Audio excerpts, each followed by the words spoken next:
Hürmetli vatandaş, hazır dünya vaziyeti Amerika Koşmuş Ştatları Prezidenti Donald Trump rehberliğinde ve Prezident Donald Trump hükümet rehberliğinde. Elbisini ilgiliyatkan şunda günde vatandaş, biz hem edebiyatımızda unutup kalmayımız deyim ha. Vatandaşı hem unutup kalmayımız. Bugün çiğsağ 2026 yıl 1. ayının 4. günü. Haftiga yakşembe vatandaşı. Ben bugün tayyorlap geldim. Ciddi işi tayyorladım. Şuna bazı cümleler ve başka ibareler uçmaslık olsa keyin tüzüp alınmaz vatandaş endi bu siz bilen billah. Ögünüş tariqisi de. Mesela Amerika'da iki evlat davamlaşkan terakki qilgan yeni tanqıçılar yoki obzorchilar, yangi tanqıçılar, nazariyachilar adabiyotning Amerikada qanday taraqqiy qilganligi va adabiy hodisalarga qanday baho berganligi va qanday nazariyalarni ijod qilganligini sizlarga tanishtirish shaklida vatandosh. Shunday o'zimizning adabiyotiga tatbiqlab, tajribalashtirib buni vatandoshim shu siyosatda boshda aytganimizdek Uyg'ur adabiyotini qo'g'dab qolamizdik. Hozir anglashlarga qaraganda u yoqdan bu yoqdan kelayotgan xabarlarda mesela nurg'unlagan she'rlarni va nurg'unlagan naqsha tekstlarni Xitoy hukumati hozir cheklab demiş, ko'rdingizmi? Mavzun davrida madaniyat inqilobi davrida seriq naqshalar deydi. Uyg'urning naqshalarini dotlarda chalishga, tamburda chalishga yo'l qo'ymaydi vatandoshim. Endilikda Xi Jinping davrida she'rlarni deklamasiya qilishga va naqshalarni o'qishga yo'l qo'ymaydigan bo'lsa, o'xshash. Hammasi seriqdanlik Xitoy degan gap vatandosh. Hammasi Xitoyning qildigani shu degan gapda. Qo'lidan keldigani shu, ham qiladigan ish shu deglar. Hozir bir millat Uyg'urga so'z, matbuot huquqi berish bu yoqdasin. Uning san'at, adabiyot, san'at sohasidagi ijodiy faoliyatlarini cheklash. Chunki yaratish, madaniyat yaratish va yaratgan madaniyatni ma'rifatlashtirish, jamiyat va bir jamiyatni umumlashtirish bu bir millat qiladigan ish. Hozir shu nuqtada Xitoy hukumati bor kuchi bilan cheklashib o'tdi. Çin Şavcan Efendi, gubernator, siz bu siyasetinizni tuzitib olishiniz kerak. Biz mushunchalik deymiz, kuchimizdan keladigan shu, og'zimizdan keladigan shu. Siz bu siyasetinizni tuzitib olishingiz kerak. Bugun dunyoda bir o'lgu tiklandi, bu cho'qim sizga shunda qo'llanadi siyosatni da'vatqinimiz yo'q. Ko'rdingizki, sizning do'stingiz, sizning Latin Amerikasidagi himoyachiniz, sizning Latin Amerikasidagi neft gaz manbeingiz, iqtisodingiz uchun aytganda. Va shu ilova uning prezidenti Maduro Amerika armiyasi tarafidan qo'lga olindi. Çin Şavcan Efendi, Şinjan Uyg'ur avtonom rayoning gubernatori siz qayta qo'lga olishni, Uyg'urning madaniyatini cheklashni, Uyg'urning adabiyotini cheklashni vaqtida to'xtatib, millat qatorida aslidagi millat, ya'ni mustamlika tuzum sharoiti ostida shunday yashab kelayotgan millatning aslidagi bir holatini esa qaytarib, zulmni, qirg'inchilikni, nazarband qilishni, assimilatsiya qilishni, cheklashni, so'z matbuot huquqini, hamma narsani bekor qiladiganni bekor qilib, asli keltirganni asli kelsiniz. Çin Şavcan Efendi vaziyatni to'g'ri tunib olgan bo'lsangiz, agar granat tashdek kallangiz bilan Xi Jinping ro'yiga agishib mengiyverdigan bo'lsangiz, Xi Jinping ro'yining oqibati qanday bo'lsa, avtonom rayonning gubernatori Çin Şavcan Efendi sizning taqdir qismatingiz ham shunday bo'ldi. Men bugun adabiyotimizni qo'g'daylik degan shunday cho'ng temasida yuqorqi kitob masalan Amerika qit'asida paydo bo'lib taraqqiy qilgan, hozir kichkin to'xtab qolgan yangi tanqidchilar, nazariyachilar gruppasining shu vaqtdagi Amerikadagi adabiyotga ko'rsatgan ta'siri va yaratgan nazariyalari to'g'risida nazariyaning keyin qismini boshlaymiz vatandosh. Yangi tanqidchilar aytgandek adabiyot bilimlarining konkret mazmuni nima? Edebiyat sahasida bilim buludu. O çünkü adamın faaliyeti. Gerçi sanat ve edebiyat faaliyeti buldu mu? O ya da bilim buludu. Tabii ben okşamaydı dedik o. Tabii ben okşamaydı. Edebiyat özü için özüge gerek boğan kayıtlarla kurallangan.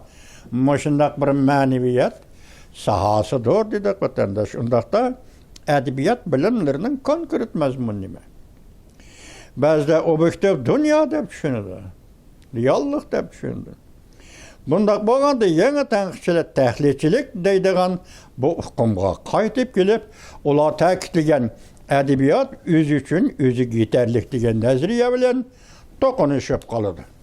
Yoki ziddiyatlashib qoladi. Edebiyat ishki qonuniyatligi o'ziga xos, o'zi uchun. O real dünyanın özü emas, objektiv dünyanın özü emas. O tahlil qilmaydi real dünyani, ijod qiladi, yoritildi. Tahlil qilmaydi, ijod qiladi, yoritildi. Edebiyat dedik başta obraz bilan so'zlaydi. She'riyat janri ham obraz bilan, imog bilan so'zlaydi. Shunga real dunyo bilan edebiyat o'rtasida o'xshashlik yo'q. O'xshashlik yo'q. Yoki edebiyat real dunyoni tahlil qiladigan qoidami yo'q o'tadi. Emniyette bu mesele doğrusu yeniden kişilerinin birdiğen cevabı intayin ener. Derbaka edebiyat, köngül bildiğen hadise, neredeyse adamın objektif dünya doğrusu inikası ve bu doğruda ula, yani adamla erişken tecrübeler. Objektif dünya doğrusu da A-nen göz karışı nime. Objektif dünya doğrusu da B-nen göz karışı nime. Erişken tecrübesi nime? Dünya doğrusundaki bilimleri nime, tecrübeleri nime? Edebiyat bunun köngül bölüştün özünü başlatamaydı. Köngül bölüdü deydi. Bu inkas yaki, bu inkas ilaki real dünyada A olsa A, B olsa B götürüp edebiyatı eğilip kirdigen inkas emez. Sen taşkır dünyanı tecrübeleştirdin, taşkır dünya doğrusu bilimgi gibi oldun. Endi bunu muşu arkalık İnkas şekilli yaki sen üzerinin vücudu arkalık, edebiyat arkalık taşkır dünyaya inkas kaytırış. İnkas kaytırış ve tecrübeleştiriş. Onda da bu temilligen bilim, muşundak inkas kaytırış ve muşundak tecrübe bulup hesaplanır. Dünya doğrusu düşüngen bilimleriniz, egelligen tecrübeleriniz önce, yani edebiyat arkalık inkas kaytırış. Seni inkas ettiriş emez. Şundak mamışlar kişir mucbellik ve vatandaş. Seni inkas ettiriş emez. Real dünyanı inkas ettiriş emez, belki real dünyaya inkas kaytırış. Bir yerde adamlarda yazıcılar, şairler iki nesi var. Biri tecrübe, dünya doğrusu ki tecrübe. İkincisi dünya doğrusu bilim. Muşula arkalık bir şair, bir yazgıcı taşkırı dünyaya inkas kaytırdı deydi vatandaş.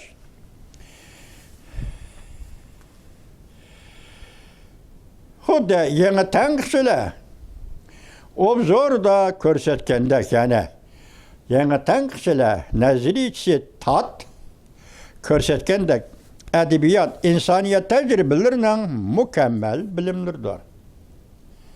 Edebiyatla şoğlanış, edebiyatın özü haslığı, edebiyatın özü için kaidelerinin düzgünü, şu kaideler bu üç faaliyet kıldıqanlığı, emniyeti olsa insanların insaniyet doğrusundaki tecrübelerinin bir kısmı diyor ki, edebiyat has kısmının bir insaniyetin egelligen bilimlerdir.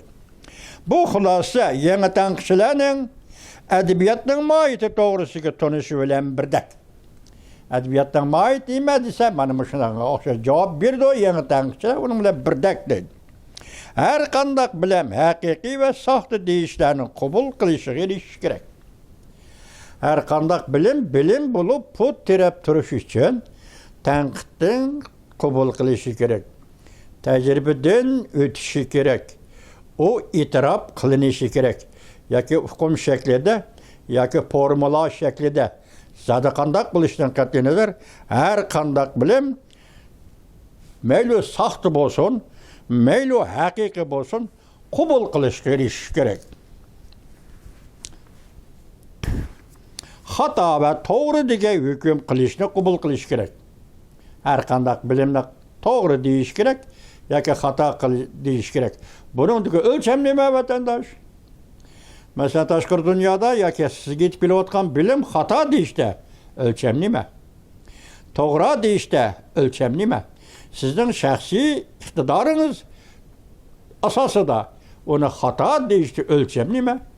To'g'ri deyishda o'lcham nima? Mana buning o'zi bir gap vatandosh, qabul qilish kerak dedim shunda. İlim-fan haqiqatlar o'zini obyektiv dunyoning tekshirishlari orqali isbotlab beradi. Obyektiv dunyoning tekshirishlari orqali ilim-fan haqiqatini isbotlab berdi. Nima? Masalan, bu tekshirish ochiq aytgan vaqtda logikalik sintezlash. Xuloslash, yig'ish, logikalik tekshirish. Logikalik tekshirishni o'zsizlar bilimlaringiz, haqiqatlaringizning hammasi haqiqat va bilim bo'lib qoladi. Agar logikaning tekshirishi o'tolmasa, bu o'tolmadi, bu saxt ekan degan narsa xulosa chiqarildi. O Gungchendan yakıngi kompartiyasilik siyosat bilan hukm qilib, mana xato, siyosat bilan hukm qilib, ani to'g'ri demaydi vatandosh.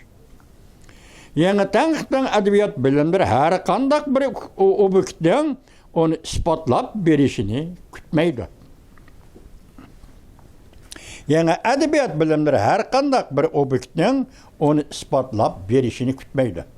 Bu yerda nimada logikalik xulasa, logikalik hukm, logikalik sintezlash va tekshirishdan o'tmaydi. Logikani adabiyotga tatbiq qilmaysiz degan gap vatandosh. Baş nima degan to'q, biri insonlarning tafakkur ikki xil. Biri obrazda tafakkur, adabiyot san'at. Yani birisi abstrakt tefekkür, müşdak ilim-fan bilimlerine ait tefekkür şekli. Şuna bir yerde hazır edebiyattaki bilimlerini logikalık tekşirişte ötküzmeyimiz değil. Tecrübe adamdan subjektif kategorisiga mensuptur. Biz davamlıq aytadigan tecrübeye objektif mavcut emas vatandaşı.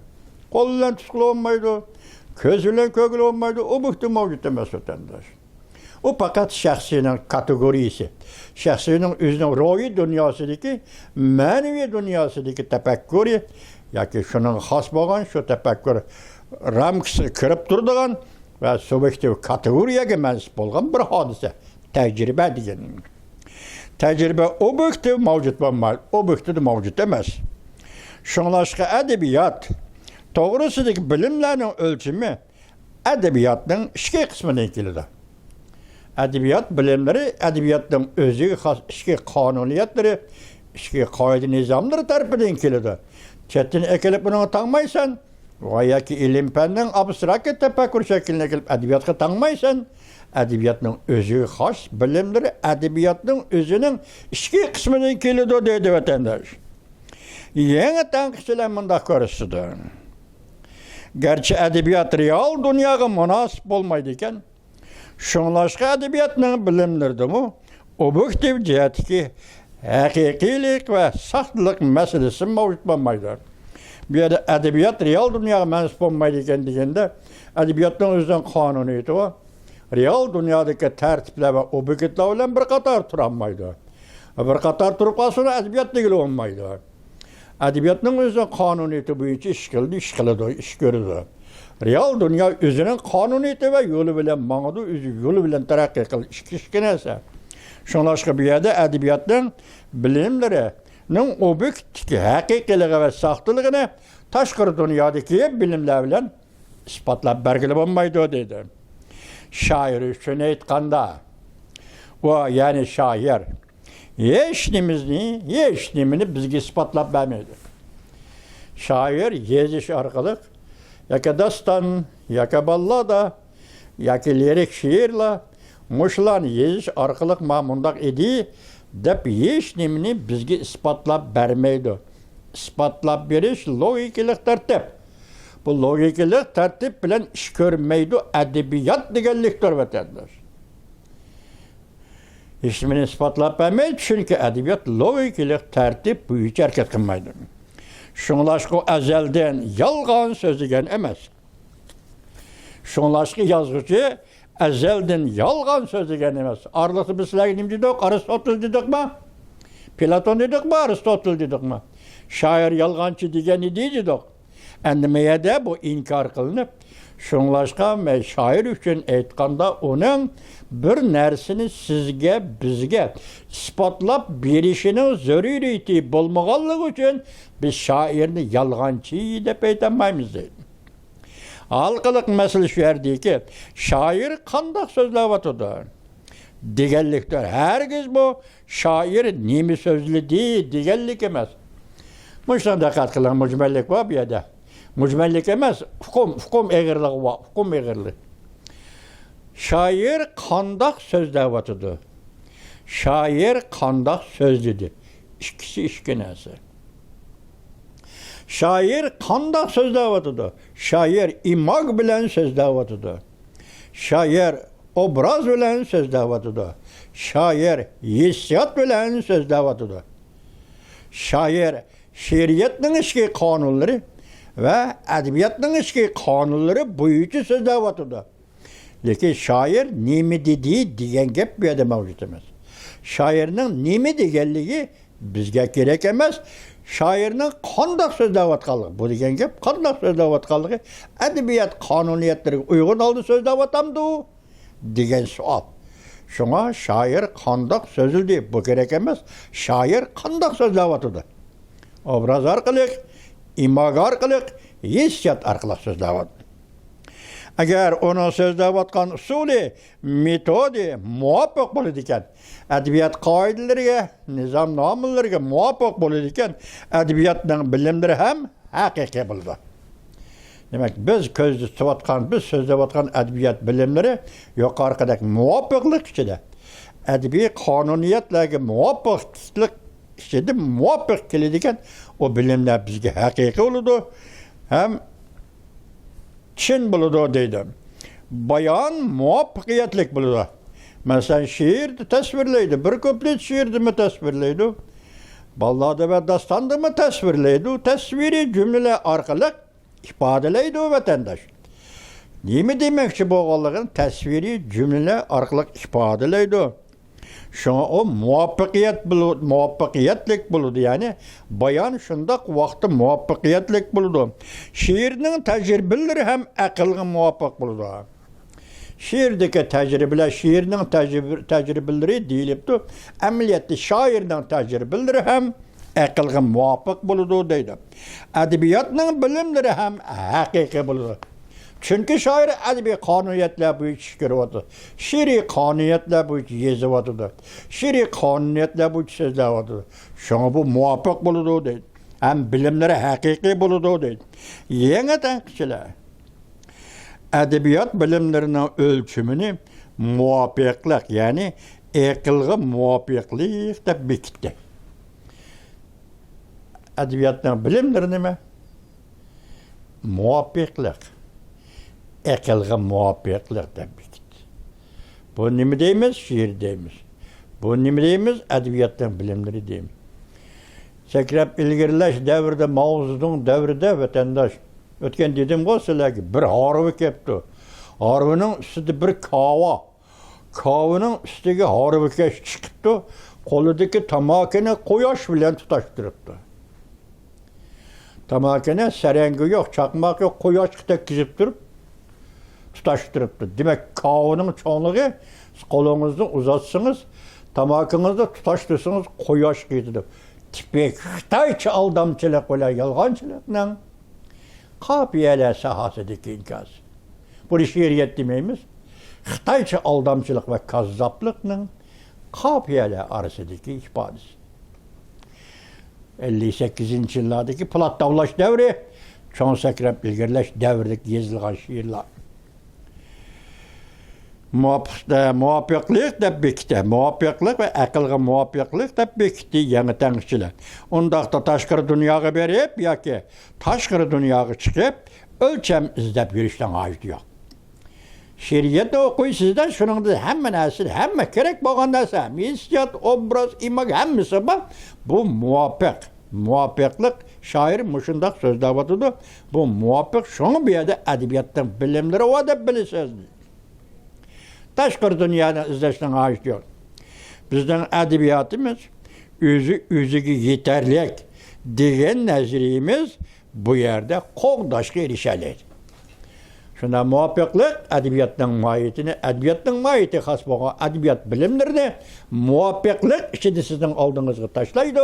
O vaxtıda edebiyat özü üçün özüge yeterlik deydiğen nazariyimiz bir yerde qoğdaşqa erişeliydi deydi. Yeni nazariyçilerin nazariyesi de vatandaş. Ötken de vatandaşlarımızmış nak meydanda tüzütüp, nak meydanda özgertip, manamız göz qaraşlarımızda gar səbəllik bolsa. Səbəllik diyemeyim ama vatandaşım. Ben ne dedim? Şiirinin taşqi şekli ve şiirinin işki şekli dedim. Hazır bunu şiirinin taşqi şekli dep elip, ikincisini şiirinin taşqi şekli demek, şiirinin işki kurulması dep eysak muvaffaq tek durdu. Çünkü şekil buluş için o şekil buludaki közgü görünüp duruş gerek. Közgü görünmegen nasıl şekil digili olmaydı. Şiirle taşqi şekli degende başlayıttık. Mısrala, kopletla hemisi depteni aslınızı közünüzü çeliktir. Bu bir şekil. Bunu biz şiirinin taşqi şekli deyimiz. Şiirinin işki şekli dedim ben bugün. Onu şiirinin işki kurulması dep özgerteyliği dep sizge meslet verdim vatandaşım. Çünkü kurulma maneviyat sahasıda abstrakit atalım. Abstrakit atalım. Azı biz nezim deyimiz, köreleyimiz mi yak? Ritim diyeleyimiz, köreleyimiz yak. Fakat liyiskılımız tuyguda. Hissiyat alimede fikir, tefekkür tuygumuzda liyiskılalayımız. Pırak deyimiz hem şunda. Közümüz görünmedi bu şekilde. Ama şiirinin işki kurulması bunun müstesna. Ama sotende. Bunun müstesna emez. Şuna ile başta ben etkandık. Makan şekli ve zaman şekli diyenime hem. Makan şekli etbireliyimiz. Bu vaka 1933 yılı Kaşgar'da bulgan idi. Bu vaka 1932 yılı Xotan'da bulgan idi. Bu vaka palana jili Qumul'da yüz bergen idi. Şundakla Uygur'un demokratik inkılabı 3. kıtım Guldi ili ölküsü yüz bergen idi. Bu makanla tapşırıyor, şu makan şekli demiz. Bu ne buludu vatandaş? Ama şununla muvaffak olan zaman ende bunu biz edebiyat sahası yapılıp mı şiiriyet sahası gelip girgende zaman kurulması. Makan şekli zaman kurulması dep alsak muvaffak boludiken dep oylap bu kıtım sizden aldığınlağı taşıldı vatandaş. Eğer bu muvaffak olsa bunu işilteyli ya ki şiirinin zaman şekli, makan şekli degендek, şiirinin taşqi şekli ve işki şekli desek, o doğru olsa onu işilteyli. Yani şiirinin işki şekli desek, logika taza kabul kılalmaydıgandek turdu vatanda. Şuna şiirinin taşqi şekli ve şiirinin işki kurulması desek, bu intayın doğru bulur vatandaş. Ben ötkende ettim, mesela şiiriyetini teşkil kılan xıl amillar. Hissiyat amili, Turak amili, vezin amili, ritim amili, yana başka. İmag, obraz, muş amillarının hemisi yukarıda etkandık edebiyat özü için özü gereklik kaidelerini tallaydır degendek şiiriyet şundak bulduğun bolsa vatandaş şairin en talantını ölçeydiğen birden biri ölçem dedim mi demedim mi ötkende ne mi demedim? Vezinni qandaq teşkilleş, turakni qandaq teşkilleş, ritimni qandaq teşkilleş, bu boğumlarni qandaq teşkilleş. Teşkilleş emez. İki boğumluk, tak boğumluk sözlerini qandaq tallaş. Şiiriyetke qaysi sözünü elip giriş. Qaysi söz, qaysi ibarını elip girisi şairinin məqsəd muddası, yani yığıp etqanda bədii məqsidini qandaq əksəttiriş meselesi. Bunun da var. Bizden aldığımız yani söz dediğin nurun tarafımız var. Mesela bunun misal yapakayla. Şiir ne? Bir şekil, bir janr değil şiir. Şiir edebiyatın bir janrı değil. Lakin şiir yani şimdi bir net şekillerle bölünüyor vatandaş. O ne mi? Şiir. Lirik şiirler. Siyasi lirikler. İpek ve lirik şiirler. İntim lirikler.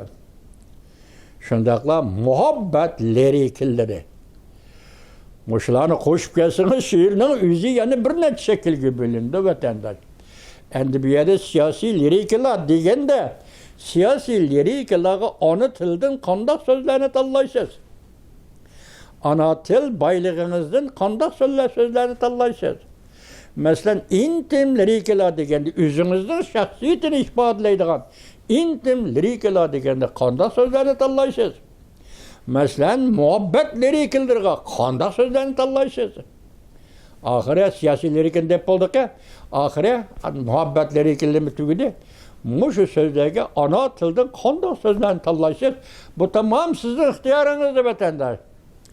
Bunun içinde vezinni, turakni, ritimni payda qiladigan narsa, alayda hodisa. Muşu boğumlarning oz köplüğünü misal keltirgenden başqa Uyghur tilida, Uyghur til grammatikasida yana bir atalgı var vatandaş. Onun ismi nima?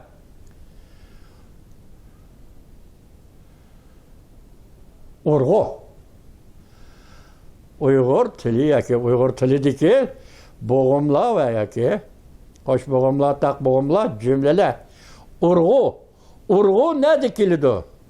Baş bo'g'imda kelamdi. Urgu nerede keladi? Tak boğum dikilendi, urgu ne dikilendi? Bütün bir mısranın ottırısı kilendi, ahır dikilendi. Urgu.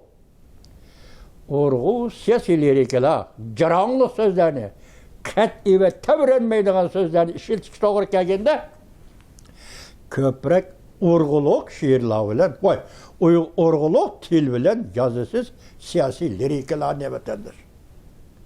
Arattırına alaylık, şahmatni men yaxşı ko'rsam, ketib qoldi, xato ketib qoldi. Alayliq, bilyardni men yaxşı ko'rsam, onunga ma'qulroq keladi şahmat. Şahmatdan hujumga o'tib, tuniginki piyodadan yasidi inson. Bu yerda urg'u nada? Yasidi inson, insonda urg'u var. İnsanda Uyghur tili grammatikasının insan degen iki boğumluk sözde sanda urgu var. Urgu var. Biz bunu siyasi lirik deyimiz, bunun urguluk hususiyetini keyin tatqiqlaylı, müşahit dursun. Mesela şairimiz, merhum şairimiz Tiyipçi Elyop'nun Vatan hakkında gazel şiirinin özgür yurtta şayeton içire korungan tellerim öz ilimde yayrağay kaysem kulahu cendemen. Muşun içinde kança urgu var? Siz bir sanat bakın. Hazır ben bunundaki bir urgu nime desiniz? Öz ilimde yayrağay kaysem kulahu cendemen. Cendemen. Belki kulahu onun da mı urgu buluş mümkün. Lakin ben hazır Muşun Mısra'daki urgu kaysem kulahu cendemendeki cendemen. Muşunda talaş, ahırına gelip geldi, şairden talantı gelip geldi vatandaş. Siyasileri çakçaklaşma vatandaşım. Siyasileri degen o başka neyse edebiyat şunda yazıp geldi, hazır bizde mümkünlük yok. Hazır nöbette siyasileri bizden şairlerimizden şimdi yazıp çıkanı biri. Prezident, Kerala, Huda. Merhum şairimiz Tiyipçi Elyop, merhum şairimiz Abdurrahim Ötkür, bulanın yazgalları, İlisuları, İyiz, bulanın hemmisi, ötkende etkandak men ak bayrak emez, diğerlerinin hemmisi siyasi lirika vatandaş, siyasi lirika. Tiyipçi Elyop'nun tügemez nakşa, asaseninin şikayeti, valakta görüptün ölümü, bulanın hemmisi. Siyasi lirikler vatandaşım. Tektin öylesin siyasi lirikler. Özünü koyu bitelme diktatör cemiyetini yaşavatılar. Bastırış asıl yaşavatılar. Mustemliki tüzüm asıl yaşavatılar. Moşinçilik koyup verip aşırılan yazgallık için bu rahmetlik mütefekkirlerimiz, şairlerimiz var. Çin kalbimizden şu vakti mi rahmet ettik? Hazır bunu royuğu da akılımız vatandaş. Mesela eğer seliştiriş doğru kelse, Azerbaycan şairi Samet Vurgun, nimdeydi? Callat senin köydürgünün, deste kitapla mür ömrünün arzusudur, min ömrünün armanı. Cellat senin köydürgünün deste kitapla min ömrünün arzusudur, min ömrünün armanı. Orga armanı da vatandaş. Gitti mi? Şinsi siyasi lirik yazgıcı, bütün ömürde siyasi lirik yazgıcı şair, Özbek'nin şairi, Özbek milletinin şairi Gapur Gulam. Bütün ömrü lirik şair, siyasi lirik bilen ötken adam. Uygurcuçu başta ettik, merhum Tiyipcan Eliyop, merhum Abdurrahim Ötkür, endiço hazır hayat yaşavatkan, ömrü uzun bolsun, kalemi putu olsun, takımı putu olsun, şairimiz Almıta Uygurları arasında yaşavatkan şairimiz Abdugopor Kutluk. Onun yazgaldırı, dastalları, şiirlerinin hemisi, her bir misa siyasi, siyasi lirika. Üzü kubul kılamdı, kılmamdı bilmeyim ama üzem yüz kılgının bu sözü efendim. Siyasi lirika. Onun bütün kalemi, onun bütün edebi maksidi ve bütün edebi icadi hayatı Abdugopor Kutluk bu Uygur'un siyasi lirik şairi. Özbek'de de Gapur Gulam, Azarla'da Samet Vurgun, Uygurla'da Abdugopor Kutluk, merhum Abdurrahim Ötkür, merhum Tiyipcan Eliyop. Gitti mi? Yani muhabbetleri ikili desiniz, yani bu mu kızık bir taraf. Bu karakteri balıkçı mı vatandaş? Çak kımam. Şairinin karakterini mi, cemiyet karakterini mi? Sizden olduğunuzdaki cemiyet karakterini mi? Muşin hese aşırı kırıp kilidi değil mi? Şairinin karakteri, yazısının karakteri aşırı kırıp kilidi o vatandaş. Bunu da keşfetlanmayısınız. Bunu da keşfetlanmayısınız. Bunun için değil ha? Muhabbet lirikleri kim ki yarışıdı o desiniz bak. Merhum şairimiz Tiyipcan Eliyop. Çak adam. Çıkışkak adam. Ken kosak adam. İçtimai faaliyeti intayin güçlük. Bu adam ki yakın adam, yirak adam degende ayrışka olmaydı. Bütün halkını yakıp verdiğin adam. Halkının tili deyimiz Uygur tili bilen şiir yazdığın adam. Mesela onun bir köplet muhabbetleri ikisi. Amrgem köngül şadi, sana bir gipim badi. Könglimge aram yokken, bunu etmişsem zade. Karına, addi dil. Biz bunu da simol talep kılmayımız. Biz bunu da ox talep kılmayımız.